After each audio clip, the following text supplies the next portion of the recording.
Hola, hola, buenas noches. Buenas noches a todos. Vamos arrancando el programa.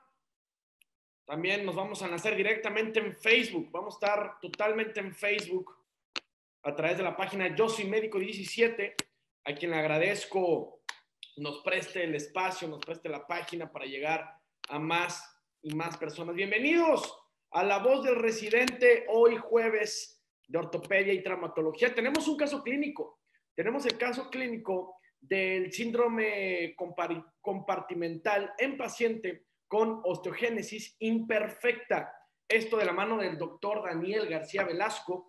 Él estudió en el Centro Universitario de Ciencias de la Salud, médico cirujano y partero, en el 2018. Actualmente se desenvuelve en el Instituto Mexicano del Seguro Social, Centro Médico Nacional del Bajío, UMAE, número 1, Servicio de Traumatología y Ortopedia, y es residente de tercer año. Con ustedes, el doctor Daniel García Velasco, quien le voy a pedir que prenda su cámara y los micrófonos. ¿Cómo está, doctor? Un gusto me da saludarlo.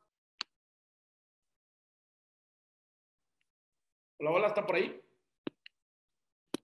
Bueno, en lo que se conecta el doctor, les explico la dinámica. El doctor Daniel tendrá 30 minutos para exponer su tema. Al terminar, pasaremos con nuestro mentor y posteriormente con la participación del público, que es lo más importante, que se metan, que pregunten, que complementen la charla, que saluden, que nos digan desde dónde nos ven, que compartan la información.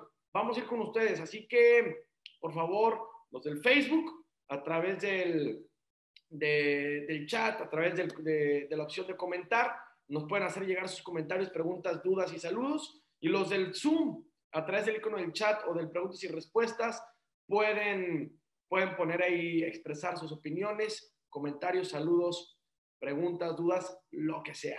Aquí está con nosotros el doctor Daniel. ¿Cómo está, doctor? ¿Nos escucha, doctor? Porque nosotros no lo escuchamos a usted.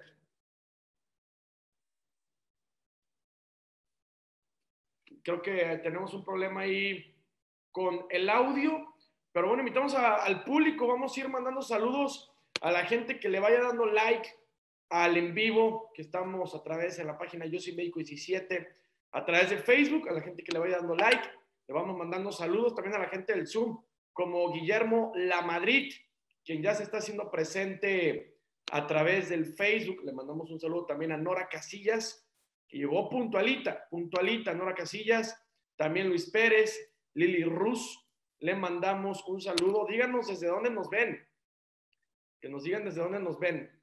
También va a estar el doctor mentor Luis Alberto Pérez, estará también con nosotros. Le voy a pedir que una vez que ingrese, que prenda su cámara para poderlo hacer panelista. Tenemos problemas con el audio del residente. En unos momentos nos volvemos a enlazar con él para poder iniciar con la presentación. ¿Estamos? Vamos a ver. Mira, aquí nos saluda Lili Ruz. Buenas noches. Les saludo desde Mérida, Yucatán. Hermoso por allá. Qué bonito. Gracias por hacerse presente. Le mandamos un saludo también a nuestro productor Armando Dávalos. Le mandamos también un saludo a Katia Martínez, Andrea Montes, Ángel Salazar, está también Bernardo Cler, Borja, Mariana Sánchez, Karina Cosme. Gracias a todos los que ya se están haciendo presentes. Recuerden que este es un programa de ustedes, para ustedes. También quiero invitarlos a que formen parte de La Voz del Residente. Escríbenos por aquí. Yo también quiero participar, anímense. Creo que ayuda mucho cuando uno se prepara con un tema o presenta un caso clínico, porque lo vuelves a aprender, lo tienes que repasar, lo estudias para posteriormente presentarlo y ponerte ante un público también exigente, que también sabe del tema e incluso en ocasiones van a saber más que uno. Pero el chiste es atreverse, animarse a presentar, y todos estos baby steps son los que nos llevan a ser grandes profesionistas. ¿Estamos? Me voy a enlazar con el productor para ver qué podemos hacer con el tema del audio. No sé si igual Daniel pueda reiniciar su computadora, el celular, algo para poder escucharlo y poder verlo también a través de la plataforma del Zoom. Ya estamos con los del Facebook también. Vamos a ver, vamos dándole refresh para ver quién más nos está viendo, a quién más le mandamos saludos. Mira, ya también se hizo presente Silvana Pampanini, DCMC. Le mandamos un saludo también. Gracias por hacerse presente a las personas del Facebook. Vamos, ¿quién está por acá? Nos saluda Leonardo Navarro, Aldo Moreno, está también Israel García, Katia León, Esmeralda, está Alison Rivera. Saludos a todos ustedes. Esperamos pronto se animen, Esperemos pronto se animen, estén de este lado también presentando, exponiendo algo que les apasione, algún tema en específico, o igual también puede ser un caso clínico como el caso de hoy. Le voy dando la bienvenida a nuestro doctor mentor, quien ya también está ingresando, el doctor Luis Alberto Pérez. Hay que aceptar la invitación como panelista para que puedas ingresar y poderte saludar, que puedas prender tu cámara, tu micrófono. Ya te mandé la solicitud, ahí está, ya está aceptada. Y está con nosotros ya el doctor Luis Pérez. ¿Cómo está, doctor? Un gusto, me da saludarlo. Ya también le habilité la opción de prender cámara y micrófono. Hola, hola, ¿cómo están? ¿Cómo está, doctor? Acá saliendo de quirófano, pero ya listo para estar como penalista. Perfecto, tenemos unos problemas con el audio del doctor Daniel García. Hoy, antes de empezar en lo que podemos arreglar el tema del audio, tenemos un caso clínico, doctor Luis. Ese caso clínico de síndrome de compartimental en paciente con osteogénesis imperfecta. ¿Qué espera de este caso clínico? ¿Qué es lo que espera ver? Pues es un caso interesante, ¿no? De por sí, un paciente con osteogénesis imperfecta es un paciente, pues poco, el manejo es poco usual por muchos de traumatólogos, es más enfocado con ortopedistas pediatras, pero que se acompaña de un síndrome compartimental creo que es un dato un poquito más para que sea más interesante este caso, ¿no? Correcto, correcto. ¿Qué partes le gustaría que fueran las que más quedaran claras o donde más se tendría que puntualizar? Bueno, yo creo que dentro del caso, pues el doctor nos va a poder hablar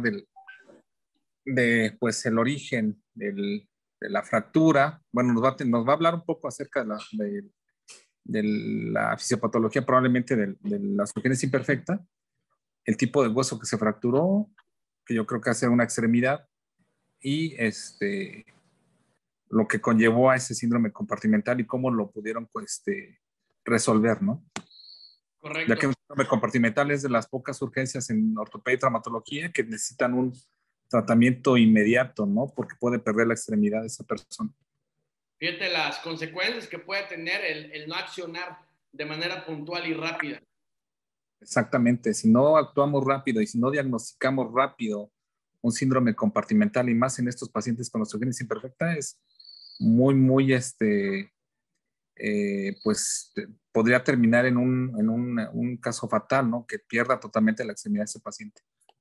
Correcto, gracias, doctor. Invito al público a que vayan haciendo sus preguntas, también que me comenten qué es lo que esperan del caso clínico que tenemos en la tarde-noche de hoy. Es muy importante también su participación, como por ejemplo, ya se está haciendo más presente la gente del Facebook. Está Víctor Manuel Campos Maldonado, Mónica Alejandrina Sánchez Santana, Fernando Rivera Villanueva. Le mandamos un saludo, gracias por irse conectando. Tenemos ya aquí al doctor mentor. Se vale ir haciendo preguntas antes de arrancar con la sesión. Los invito a hacerle las preguntas al doctor, algo que quieran puntualizar antes del caso clínico. A mí me gustaría preguntarle, doctor Luis, ya había participado con nosotros como mentor, ¿cierto?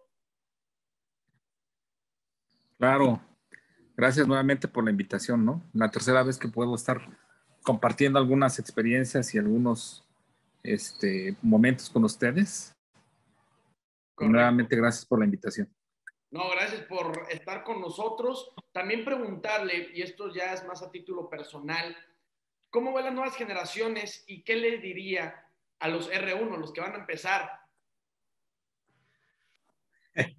Son consejos muy, muy buenos, ¿no? Acá yo trabajo en el hospital acá de Lista en Oaxaca, tengo residentes en formación y siempre les comentamos, ¿no? Que pues que pongan todo de ellos. Creo que la ilusión de cada médico es ser especialista. En este caso, los que ya lograron ser R1, pues es algo por lo cual habían luchado, estudiando, tal vez trasnochándose todo un año para prepararse para el examen. Ya que lo lograron, no echen a perder esa oportunidad. Y a los que a lo mejor no les fue muy bien en la facultad, pues esta es otra oportunidad para demostrar que pueden hacerlo y que tienen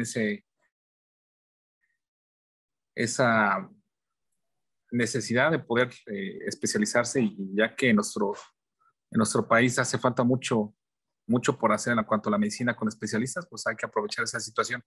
No lo dejen pasar, comprométanse con sus maestros, principalmente con sus pacientes, ¿no? Y no queda más que otra que trabajar y estudiar. Seguir picando piedra, ¿no? Bien lo comentas, no por el hecho de llegar ya a tirarse la hamaca, ¿no? O sea, seguir. Sí, sí, sí. Nosotros como médicos nunca dejamos de aprender, ¿no? Entonces, creo que muy aparte de estudiar medicina, creo que también dentro de parte de nuestra formación somos humanistas. Y También. creo que no hay que dejar de dejarlo a un lado y entender que entre más preparados estemos, más pues vamos a dar una atención de mejor calidad para el paciente. Correcto. Y Ah, nuestro paciente es nuestro libro también, ¿no? Entonces hay que también respetar al paciente y pues darle todo con las clases, con los estudios, estar atentos con sus puntos escritos para que puedan aprovechar todos esos 4 o 3 años que van a estar. Y los que tengan la oportunidad de hacer su especialidad, pues también adelante. que aprovechen. Había una premisa que comentaban en algunos programas anteriores, donde decían que no hay que verlos como pacientes, sino es el papá de alguien, el esposo de alguien, hermano de. ¿Usted suscribe con esa premisa? Claro, ¿no? Yo creo que uno de mis mejores maestros me hizo entender eso en la facultad, ¿no? Me dijo, trata a tu paciente como si fuera tu familia. Y creo que Correcto. no lo entiende hasta que pasa esta situación, ¿no? Que uno está enfermo, que uno está hospitalizado, y creo que a veces ya es tocar muy a fondo, ¿no? Pero yo creo que eso deben de tenerlo en cuenta los nuevos médicos, los residentes, que este año es para aprender, pero también hay que tratar de entender al paciente, ¿no? Yo creo que si no haces una medicina sin entender a tu paciente, de en vano la estás haciendo. Sí, correcto. Hay que ir un poco más allá y también eso sigue la línea del lado humanista también que comentabas hace unos minutos. Yo también creo que apelo a eso, a ir un poquito más allá también y ver el lado humano también de tu paciente, de la familia que lo acompaña, que hay alguien que quizás uno como paciente que puede dar su mejor cara, pero también está el tema familiar. Ahí cómo podría alguien calmar también, digo, uno le sabe la medicina y al paciente y demás, pero también el proceso de tranquilizar a los familiares. Eso es como lo puede lograr un doctor, querido Luis. Mira, siempre tiene que haber una buena relación médico-paciente, ¿no? Y yo creo que desde que tú te presentas con tu médico, desde el momento que tú te presentas como médico, desde la forma en cómo y eso se lo digo a los residentes, ¿eh? Porque estamos, creo que en confianza con médicos, desde el momento que tú te presentas de una manera, pues, muy formal con ellos, presentable, bien aseado, bien peinado, yo creo que desde ahí ya la imagen del familiar ya vas ganando, ¿no? Y la seguridad que tengas, y esa seguridad la vas ganando conforme tú vayas viendo más pacientes y vayas estudiando. Hay un dicho que siempre les comento, los ojos no ven lo que la mente no sabe.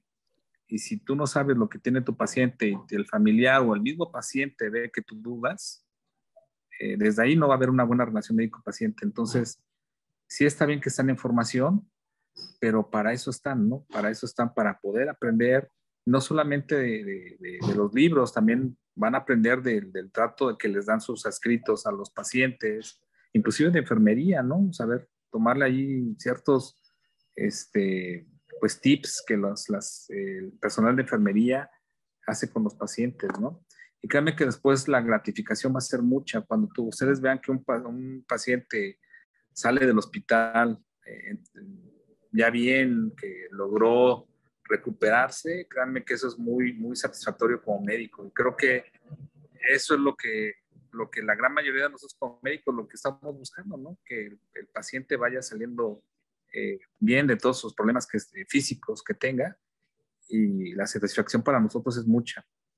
Entonces, no ver a un paciente como una persona más, como un objeto, la verdad, es una persona que siente, eh, pues tiene familia, y que que él quisiera que lo trataran como ustedes los quisieran que los trataran, ¿no? Correcto. Me gustó mucho la frase, los ojos no ven lo que la mente no sabe. Así va, ¿verdad? Sí, claro, esa es una frase que a mí me gusta mucho, ¿no? Y si, no, y si la mente no sabe eso, pues se tienen que ayudar de sus R's mayores, de sus escritos, preguntar, nada te pasa por preguntar, ¿no? Va a pasar más si no preguntas. Si te quedas con la duda, puedes dar un mal tratamiento, puedes, pues, empeorar un padecimiento. Entonces, si tienes una duda, si no sabes lo que tiene el paciente, no te quedes con... Habla con tu adscrito, habla con tu maestro, habla con tus R's mayores que te van a ayudar. Y si no se sabe lo que tiene el paciente, pues para eso somos médicos, no vamos a hacer un protocolo de qué es lo que tiene ese paciente, y juntos pueden llegar a un diagnóstico y a un tratamiento. Sí, y eso también te lo da la experiencia, el poder expandir, ampliar tu óptica. Creo que la experiencia, el hecho de preguntar es donde abres tu mente y por ende la óptica, ¿no? También, como dicen, el buen ojo. Exactamente. Yo creo que todos, conforme en medicina es así, ¿no? Con el paso de los años vas adquiriendo experiencia. Sin embargo, entender que también la experiencia tiene una base, que es el conocimiento. Y si no tienes ese conocimiento, la experiencia nunca va a llegar. Y también entender de que no eres lo máximo en medicina, siempre vas a tener ayuda de muchos, ¿no? Créeme que en medicina es un grupo, desde el camillero, la enfermera, el enfermero, los fisioterapeutas, los radiólogos, todos somos un equipo y cada quien sabe algo en su área, ¿no? Entonces, siempre hay que ayudarnos de todos. Hay que echarnos la mano, hay que preguntar. También me puntualizó mucho en eso, ¿no? No quedarse con la duda. Si lo vemos en diferentes áreas, creo que el de la medicina es el donde no te puedes confiar, donde tienes que estar el 110% seguro de lo que vas a decir, de lo que vas a hablar o de lo que vas a hacer. Creo que no puedes llevar a cabo una acción, no puedes ejecutar algo con algún cierto temor de no saber lo que estás haciendo realmente o pues con alguna duda, así de tranquilo. ¿Usted considera que puede haber cierto ego en el sentido de no querer preguntar y por eso no hacerlo? ¿O qué llevaría un residente a no preguntar, a no hablar? Mira, yo doy clases, ¿no? Y tengo acá a cargo también a los...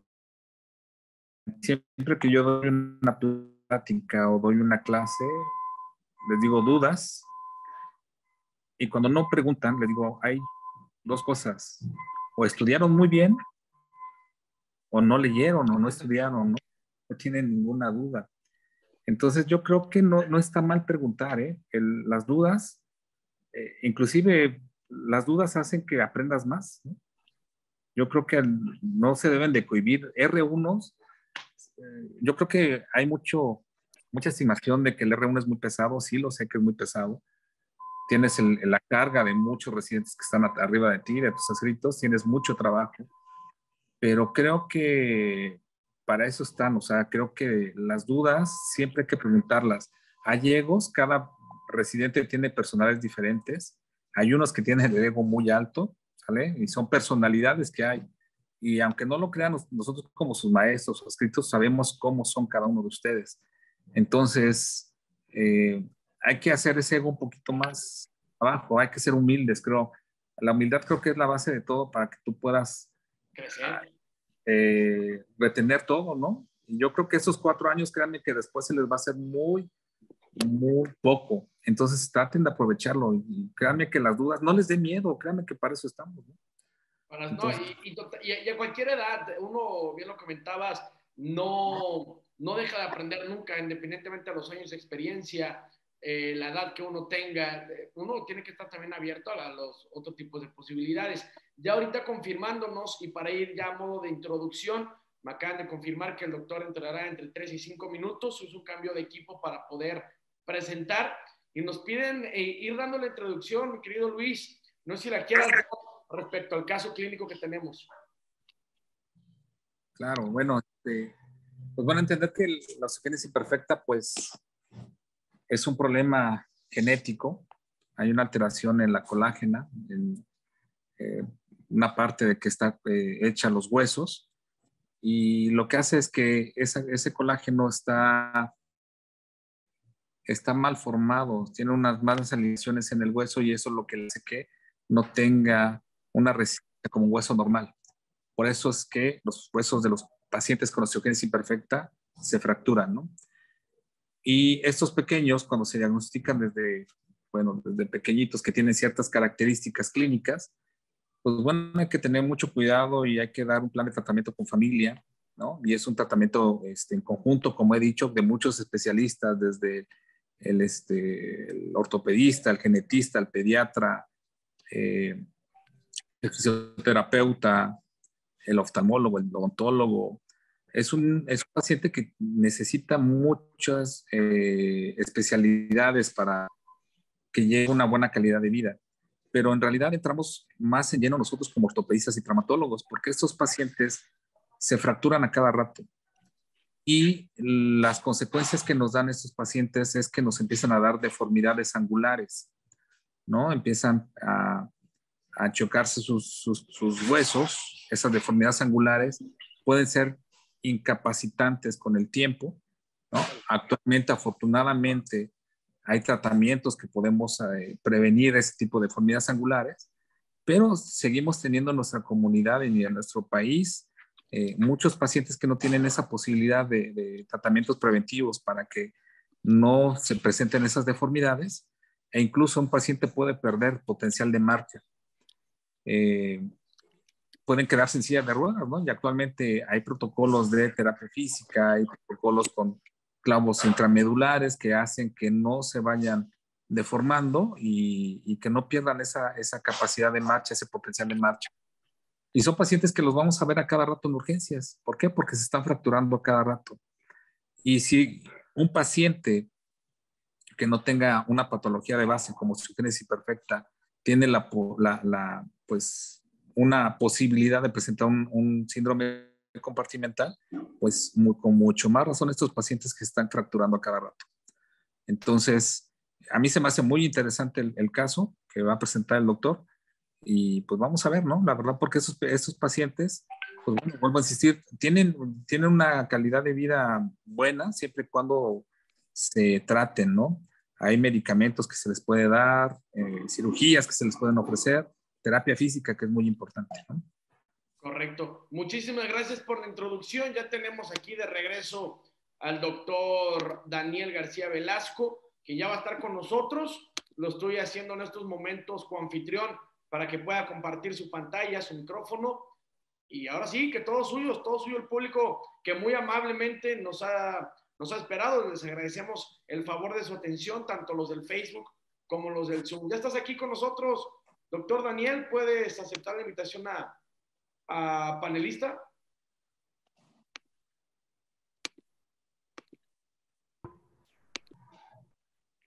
Listo, ¿ya me pueden escuchar? Sí, ya, listo. Ok. ¿Puedes compartirnos pantalla? Sí, claro.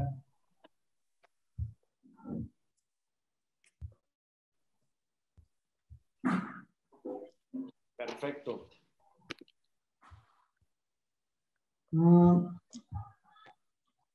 Ok. Bueno, perdón por la tardanza, pero tuve un problema ahí con la computadora. Adelante, doctor. ¿Listo? Vamos a iniciar. Buenas noches. Mi nombre es Daniel García Velasco. Soy residente de tercer año de la especialidad de traumatología y ortopedia en el Centro Médico Nacional del Bajío número 1, el Instituto Mexicano del Seguro Social, aquí en la ciudad de León, Guanajuato. El día de hoy vamos a ver un caso clínico de un paciente con síndrome compartimental que además presenta como enfermedad de base la osteogénesis imperfecta, o como se conoce como vulgarmente los pacientes con huesos de cristal. Primero vamos a hablar sobre la sintomatología, el diagnóstico y el manejo que se le realizó al paciente. Posteriormente vamos a platicar un poquito de cada uno de los temas, tanto de la osteogénesis imperfecta como el síndrome compartimental. Bueno, primero que nada, la ficha clínica. El paciente es un masculino de 45 años de edad, el cual ingresa al servicio de urgencias del Hospital General de Zona número 21, aquí en la ciudad de León, Guanajuato. El paciente es originario y residente también aquí de León, Guanajuato, y su empleo es pespuntador. En cuanto a los antecedentes heredofamiliares, se interrogó directamente sobre antecedentes de fracturas o traumatismos. En cuanto a sus abuelos paternos y maternos, finados por causas cardíacas, sin antecedentes de fracturas. Padre finado a los 96 años de edad, también por una causa cardíaca no especificada, no antecedente de fracturas de baja energía. Madre viva actualmente con diabetes mellitus tipo 2, tampoco no antecedente de fracturas, y presenta 6 hermanos, 3 con diagnóstico de hipertiroidismo, tampoco ninguno con diagnóstico de osteogénesis imperfecta o de fracturas recurrentes en su vida. En cuanto a los antecedentes personales patológicos del paciente, bueno, refiere que presentó actualmente en el transcurso de su vida 50 fracturas en total. Aproximadamente ninguna requirió manejo quirúrgico, todas manejo conservador, y las primeras fracturas que presentó fueron en ambas clavículas al momento del nacimiento. También tiene hipertiroidismo de 12 años de diagnóstico.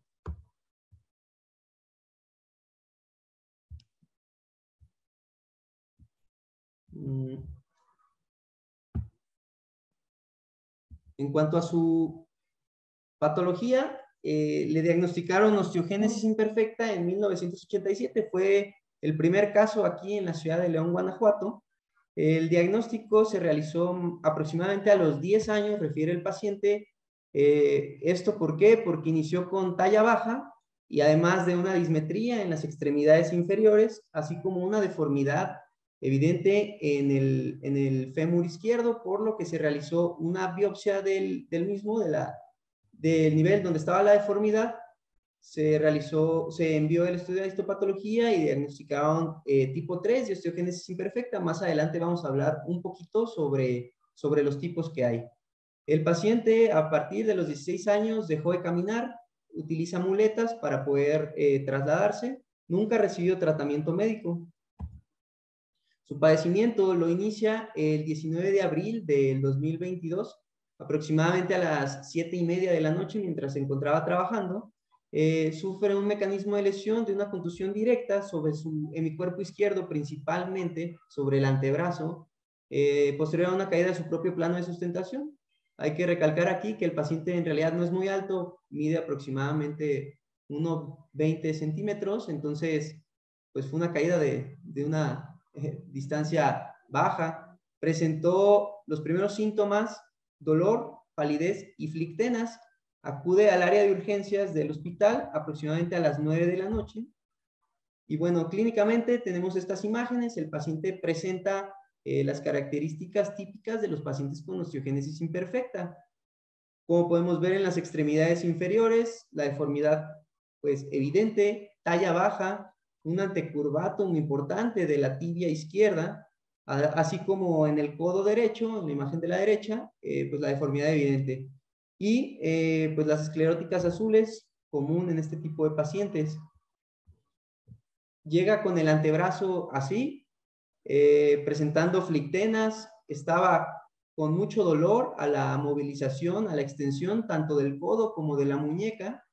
Se sentía atención y empezaba a tener un tono más pálido. Se le realizó una serie de radiografías en los sitios en donde refería a dolor, una AP de hombro izquierdo en donde no se observa solución de continuidad ósea. Sin embargo, pues evidencia de fracturas antiguas, así como en el antebrazo izquierdo, no una fractura reciente, pero sí consolidación viciosa y deformidades importantes, con callo hipertrófico en el mismo, en el radio y en el cúbito, pero sin fracturas actuales. Y bueno, también refería a dolor en la rodilla y en la pierna izquierda, se le toman sus radiografías, pues pérdida completa de la anatomía del hueso normal del paciente. El paciente continuó con la misma sintomatología, se pasa a quirófano a las 3 horas, aproximadamente a la 1 de la mañana, en donde se realiza una fasciotomía volar del antebrazo, desde la articulación radiocarpiana hasta la articulación del codo, una incisión pues larga, curvilínea. Posterior a la fasciotomía, se cubre con apósito húmedo y se inicia cefalosporinas como antibiótico profiláctico y terapéutico, y a las 48 horas se evalúa en la imagen de la derecha para el cierre de la misma y se realizan unos puntos antitensionales. El paciente continuó en vigilancia estrecha durante estos 2 meses. Esta es su última fotografía de control.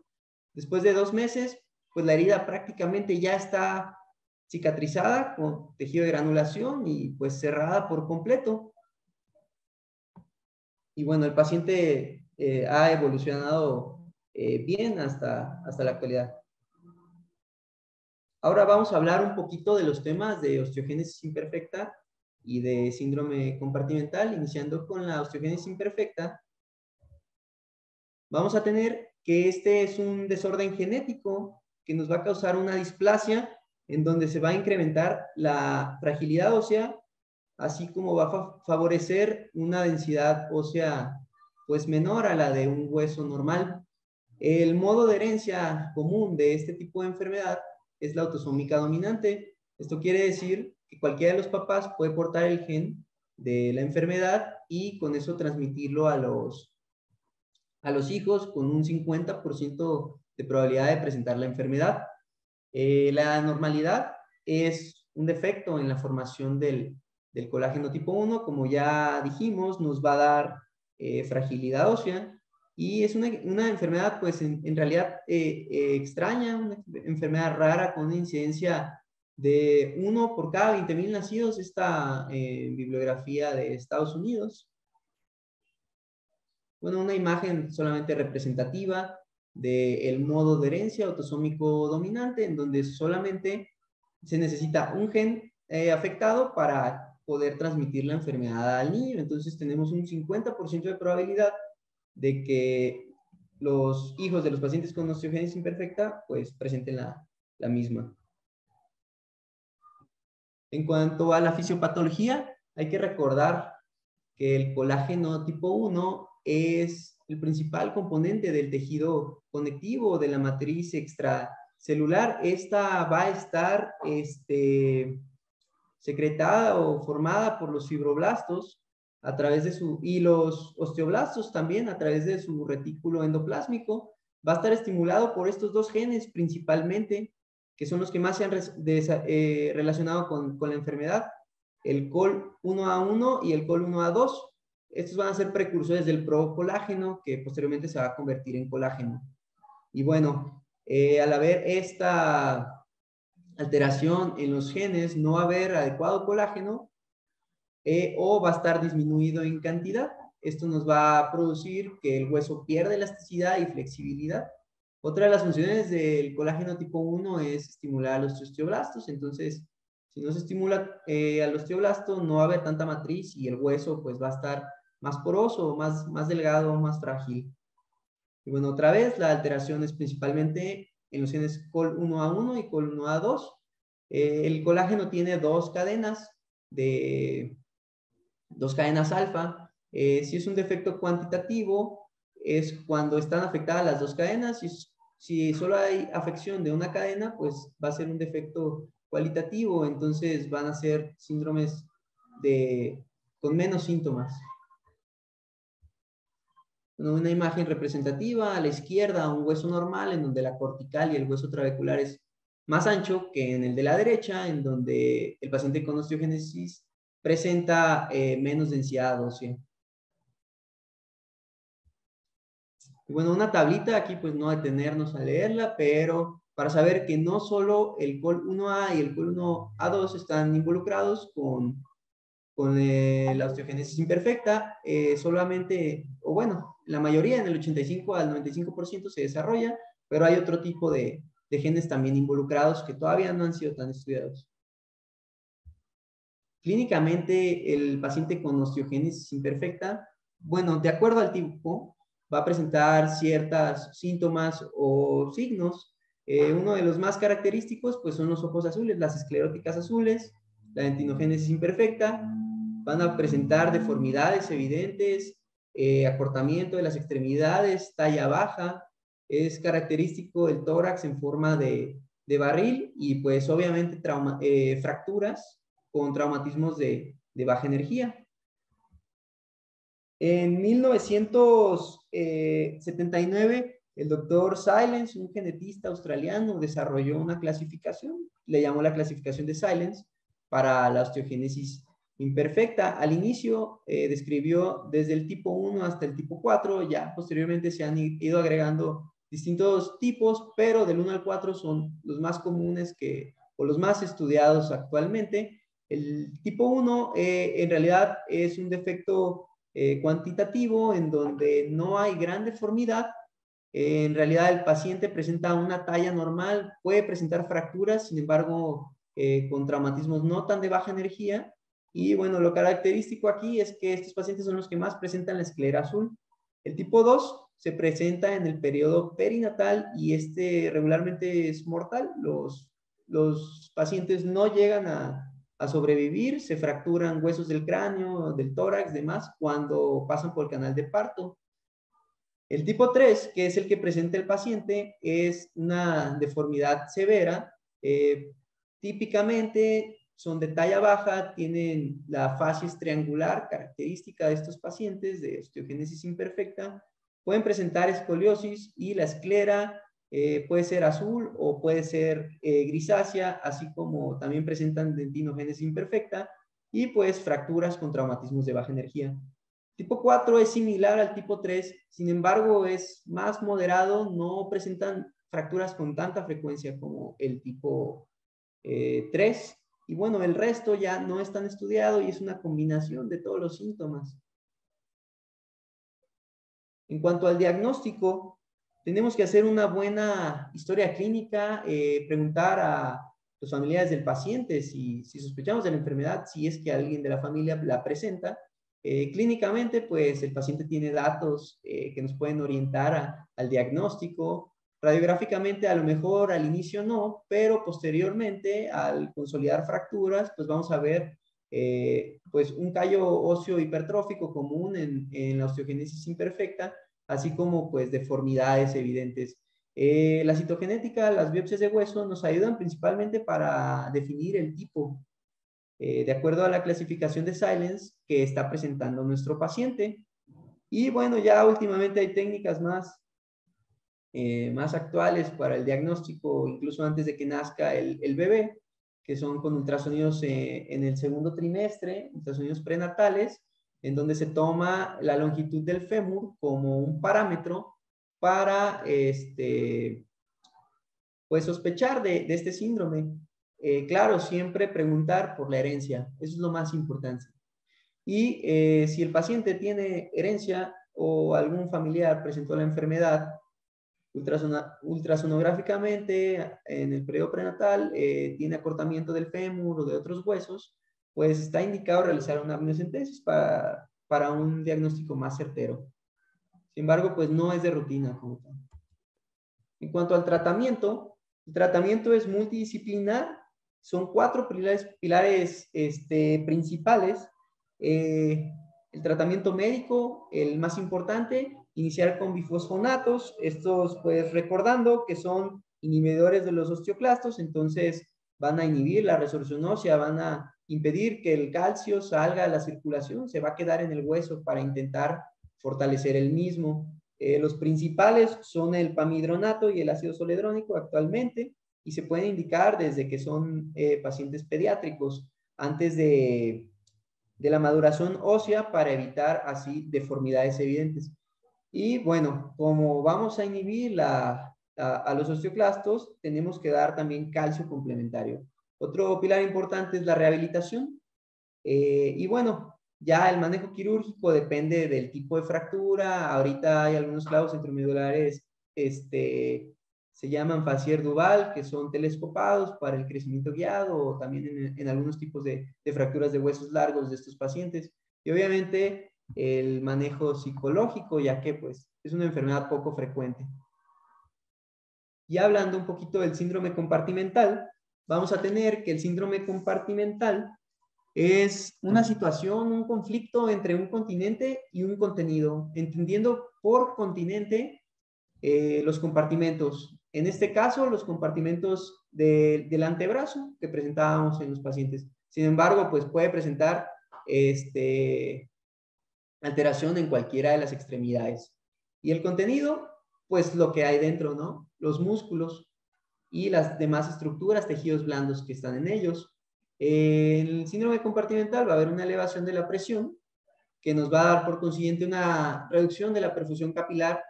Lo podemos clasificar en agudo, es más común y secundario a traumatismos, o en crónico por microtraumatismos pues desde consecutivos.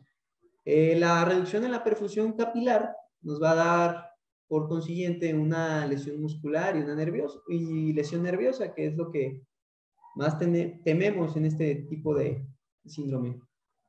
Bueno, el síndrome compartimental agudo va a estar relacionado principalmente, como ya habíamos dicho, con traumas de alta energía, aplastamientos o incluso en isquemias prolongadas en nuestros procedimientos quirúrgicos. 7% de los síndromes compartimentales se van a relacionar con fracturas diafisarias de tibia, 18% con fracturas supracondilias o de antebrazo. Esto porque son compartimentos más pequeños, ¿sí? El antebrazo y la pierna, no lo podemos comparar con el fémur, donde hay más espacio. En cuanto hay cierto porcentaje, un 26% de síndrome compartimental que no se asocia a fracturas, como el caso clínico que acabamos de presentar. Tenemos dos etiologías o causas intrínsecas o extrínsecas. Intrínseco, pues todo lo que venga de dentro, ¿verdad? Fracturas, luxaciones, hemorragias o hematomas por algún traumatismo, las hipertrofias musculares, extravasación de líquidos, el edema. Son más comunes las causas intrínsecas, sin embargo, también tenemos causas extrínsecas. Una de ellas son los vendajes o férulas o yesos que dejemos bastante apretados, aplastamiento o compresión prolongada, cuando dejamos bastante tensa la fascia de los compartimentos, principalmente del antebrazo o de la tibia, quemaduras o congelaciones o tracciones excesivas de las extremidades. En cuanto a la fisiopatología, pues ya habíamos dicho, hay un incremento en la presión, va a haber edema en el líquido intersticial, se va a anular la circulación venosa y por consiguiente también va a haber isquemia capilar. Esto va a ser un círculo vicioso que la única forma en poder romperlo pues es liberando el compartimento afectado. Perdón.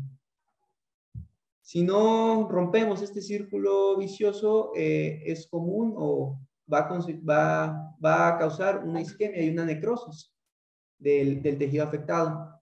Tenemos signos y síntomas específicos en esta patología. Hay una mnemotecnia que se llama las 5 P's.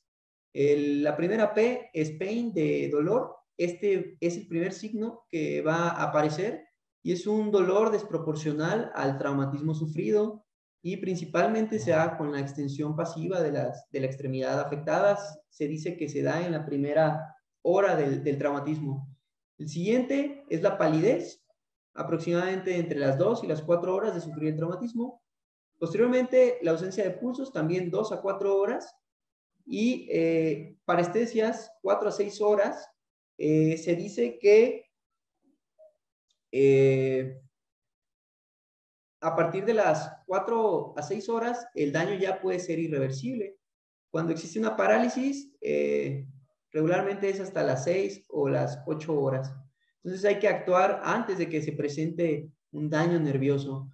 Solamente el 13% de los pacientes recuperan la función. Esto porque a lo mejor el paciente llega tarde al servicio de urgencias, tarda mucho en llegar. El médico tarda en diagnosticar o en actuar, en realizar un tratamiento oportuno. Bueno, aquí otra vez las síncopes: dolor, palidez, ausencia de pulso, parestesias, parálisis. No hay que olvidarlas. En cuanto al diagnóstico, pues otra vez una buena historia clínica. Preguntarle al paciente qué fue lo que le sucedió. Clínicamente ya habíamos hablado de las síncopes y el tiempo en que se va presentando cada una de ellas. Es lo más importante, la clínica en este tipo de patologías. Hay otra forma de diagnosticar el síndrome, que es medir la presión del compartimento. Los compartimentos aproximadamente tienen una presión de entre 0 y 10 milímetros de mercurio. Se dice que se está instaurando un síndrome compartimental cuando este llega a más de 30 milímetros de mercurio. Cuando está a más de 40 milímetros de mercurio, se dice que hay que realizar una fasciotomía de urgencia. Hay distintas fórmulas, como medir o comparar la presión diastólica entre la presión del síndrome del compartimento. Una diferencia menor a 30 también es una indicación para una descompresión. En la imagen de arriba, pues, hay ciertos aparatos para medir la presión de los compartimentos. Bueno, personalmente en el hospital no la tenemos, pero hay otras formas. Podemos realizarla nosotros mismos con una llave de 3 vías, utilizando un manómetro y una jeringa, o una llave de 3 vías y 2 jeringas. Esta se conecta, la llave de 3 vías, a 5 centímetros aproximadamente de donde fue el traumatismo. Inyectamos 20 centímetros cuadrados de solución hacia el compartimento, cerramos la llave de 3 vías y en teoría nos tendría que marcar la presión del compartimento en la otra jeringa o en el manómetro de mercurio, como podemos ver en la imagen de abajo. Sin embargo, pues no hay que esperar a realizar estos procedimientos. Con la pura clínica podemos realizar el diagnóstico y el tratamiento oportuno. En cuanto al manejo, el manejo es realizar una fasciotomía extendida. Claro, esta va a depender de la extremidad afectada, ¿verdad? Y del compartimento que está afectado.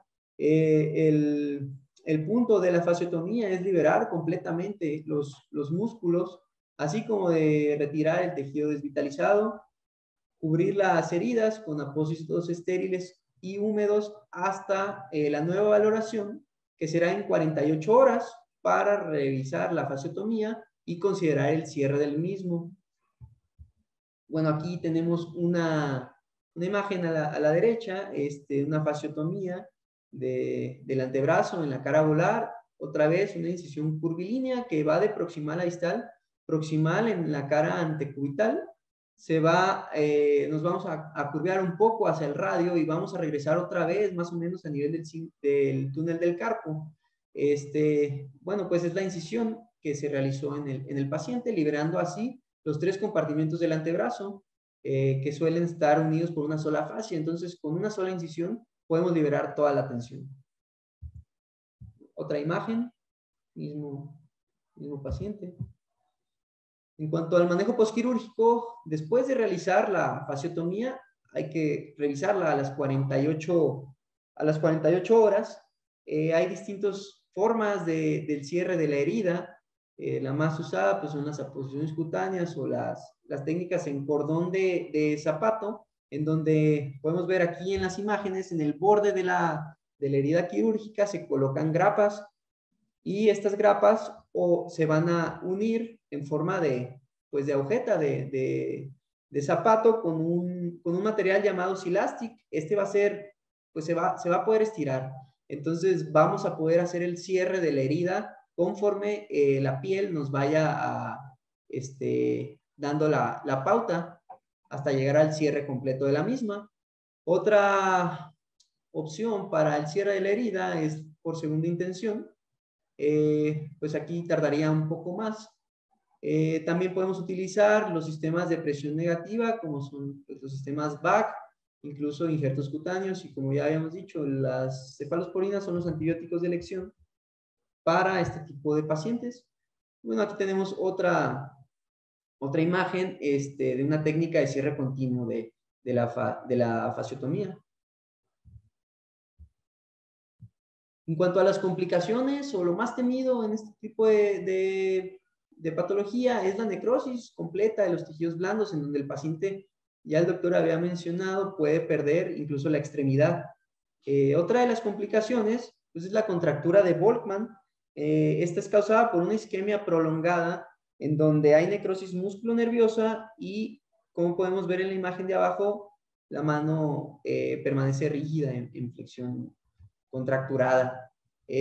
La otra puede ser una rhabdomiólisis en pacientes que sufrieron un aplastamiento severo. Hay que revisar o hay que estar valorando la función renal porque la hemoglobina o las sustancias de degradación del músculo, al estar lesionado, nos puede ocasionar un daño renal. Y bueno, en cuanto a los puntos relevantes de la plática, hay que tomar al síndrome compartimental como una urgencia quirúrgica, traumatológica. Es una de las pocas urgencias que tenemos. Entonces, puede tener secuelas devastadoras. Hay que intentar realizar la cirugía oportuna. Hay que valorar la evolución clínica. Hay que conocer el tiempo en que se presentan los síntomas en este tipo de patologías, que no podemos esperar a que se instaure el síndrome compartimental, porque después de 6 horas, ya habíamos mencionado, se considera un daño irreversible. Entonces, realizar fasciotomías descompresivas si se tiene sospecha, realizarlas en la evolución del síndrome, no cuando está ya instaurado. Y bueno, en realidad no hay literatura donde relacione el síndrome compartimental en un paciente con osteogénesis imperfecta, pero bueno, ustedes vieron el caso clínico que llegó al hospital. Pues si tuviéramos algún paciente con esta patología, pensar en un síndrome compartimental al haber sufrido algún traumatismo de baja energía. Y bueno, eso sería todo por mi parte. Muchas gracias, doctor, por su presentación. Valió sin duda la pena la espera. Le voy a pedir, por favor, que deje de compartir pantalla y le damos micrófono y paso al doctor mentor Luis Pérez. Le recuerdo al público que es muy valiosa su participación para que nos manden saludos, comentarios y todas las preguntas que hayan surgido durante el caso clínico. Adelante, doctor Luis. Vamos a felicitar a Daniel. La verdad es que es un caso muy interesante. Buena exposición, la desarrolló muy bien. Nada más acá yo tengo unas preguntas con él. Nada más como para complementar lo que comentó. ¿El paciente caminaba, Daniel? No, se movía pues en realidad apoyaba una pierna, pero en realidad utilizaba muletas desde los 16 años. Ok, perfecto. Les digo, es una cuestión que los pacientes con osteogénesis imperfecta, él ya es una persona mayor, tiene 45 años. Actualmente, la gran mayoría de los pacientes, cuando los detectamos pequeños, que actualmente sí es muy evidente cuando un paciente tiene osteogénesis imperfecta, pues hay tratamientos conservadores, ¿no? Que nos ayudan a que no pierda ese potencial de marcha, como bien decías. Una, sí es una osteogénesis tipo 3, que es de las menos frecuentes.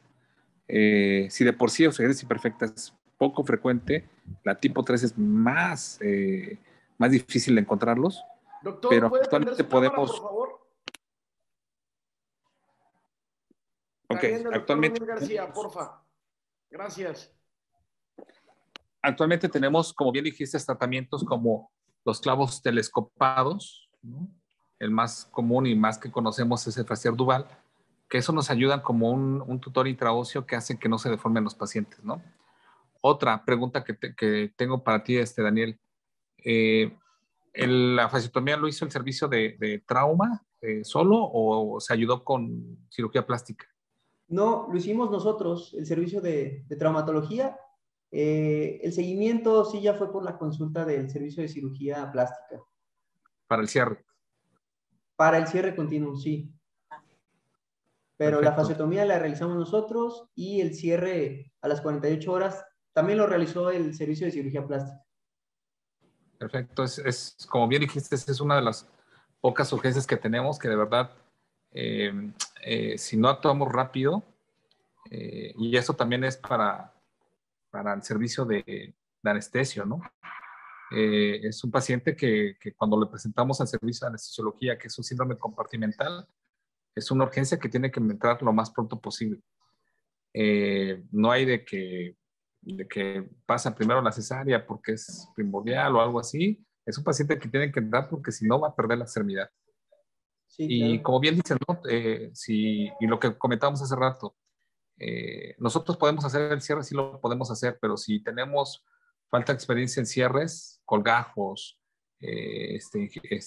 injertos cutáneos, pues sí hay que tomar la ayuda de cirugía plástica, ¿no? Que son los encargados de heridas, ¿no?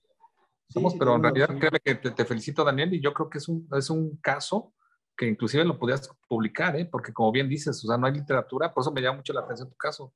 No hay literatura que hable de osteogénesis imperfecta más osteogénesis más síndrome Síndrome compartimental. compartimental.